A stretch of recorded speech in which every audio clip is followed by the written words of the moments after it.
Hi friends, welcome back to our channel అండి. ఈరోజు వచ్చేసి నేను అద్భుతమైన ఎంతో భక్తి శ్రద్ధలతో అందరూ పూజించే అయ్యప్ప స్వామి ప్రసాదాన్ని మీకు చెప్పాలనుకుంటున్నా అండి. నిజంగా ఎంతో అద్భుతమైన ఈ ప్రసాదం అందరూ ఇష్టపడతారు కదా. నాకైతే చాలా ఇష్టం అండి. ఆ ప్రసాదం ఎలా చేయాలి ఏంటి అనేది మీకు చెప్పాలనుకుంటున్నా. ఓకేనా అండి. నేను దీనికోసం ఒక కప్పు రెడ్ రైస్ తీసుకున్నానండి. ఇది ఆన్లైన్లో కూడా దొరుకుతుంది. ఓకేనా. తర్వాత నెక్స్ట్ వచ్చేసి నేను తాటి బెల్లం కూడా తీసుకున్నాను, శుభ్రమైన తాటి బెల్లము. నెక్స్ట్ కొబ్బరి ముక్కలు అండి, సన్నగా తరుక్కున్న కొబ్బరి ముక్కలు. నెక్స్ట్ వచ్చేసి ఈ రైస్ని చక్కగా 2-3 సార్లు కడిగేసుకొని పక్కన పెట్టుకోవాలండి. ఇలా కడిగేసుకొని పక్కన పెట్టేసుకుందాము. ఒక కళాయిలో నెయ్యి వేసుకొని అందులో కొబ్బరి ముక్కలు వేయించేసుకుంటున్నా అండి. చూసారుగా, ఇలా వేయించేసుకుంటే సరిపోతుంది. చక్కగా వేయించి పక్కన పెట్టేసుకుందాం. నెక్స్ట్ అందులోనే ఇంకొక స్పూన్ నెయ్యి వేసుకున్నాను. అందులో ఈ రెడ్ రైస్ వేయించేసుకొని ఒక 3 నిమిషాలు వేయించేసుకుందామండి. ఇదివరకు నేను చేసినప్పుడు కప్పుకి 3 కప్పులు నీళ్లు తీసుకుంటే సరిగ్గా ఉడకలేదండి నాకు. అందుకని ఈసారి నేను ఒక కప్పు రైస్కి గాను 5 కప్పులు నీళ్లు తీసుకుంటున్నాను. చక్కగా మనం ఫ్రిడ్జ్లో పెట్టుకొని అప్పుడప్పుడు తింటుంటే చాలా బాగుంటుందండి ఈ అయ్యప్ప స్వామి ప్రసాదము. నేను 5 కప్పులు నీళ్లు తీసుకున్నానండి. చక్కగా ఒకసారి కలిపేసుకొని మూత పెట్టేసుకుందాము. చూసారుగా, ఇలా ఉడికించుకోవాలండి.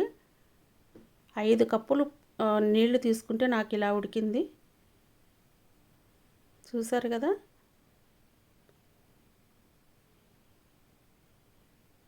ఇలా ఉడికిందండి. మనం బెల్లం వేసిన తర్వాత ఇంకా స్టిఫ్నెస్ వస్తుంది కాబట్టి ఆ మాత్రం ఉడికించుకోవాలి. ఇప్పుడు నాకు శుభ్రమైన బెల్లం కాబట్టి నేను డైరెక్ట్గా వేసుకుంటున్నాను. ఏదైనా డస్ట్ ఉంది అనుకుంటే మాత్రం చక్కగా కరగబెట్టేసుకొని ఇందులో పోసుకోవచ్చు. నేను ఒక కప్పు రెడ్ రైస్కి 2 కప్పులు తాటి బెల్లం తీసుకున్నానండి.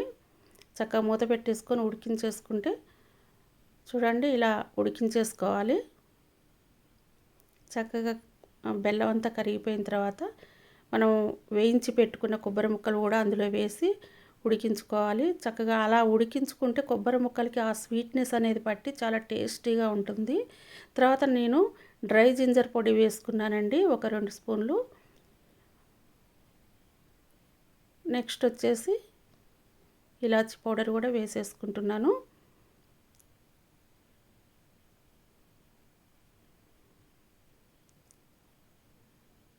చక్కగా ఒక స్పూను పైన నెయ్యి కూడా వేసేసుకొని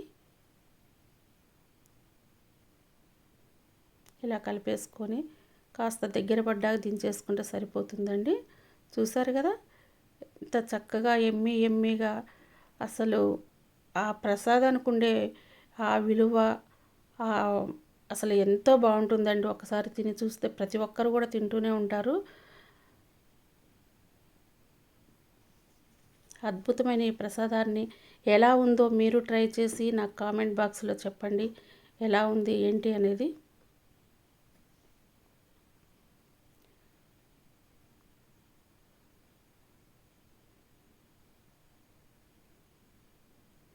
చూసారుగా. ఓకే అండి, మీకు నచ్చితే తప్పకుండా ఎలా ఉంది ఏంటి అనేది తప్పకుండా చెప్పండి. ఓకేనండి. ఈజీ ప్రాసెస్లో ఎంతో చక్కగా అయిపోయే ఈ ప్రసాదాన్ని లైక్ చేయండి, షేర్ చేయండి, సబ్స్క్రైబ్ చేయండి. Thank you for watching.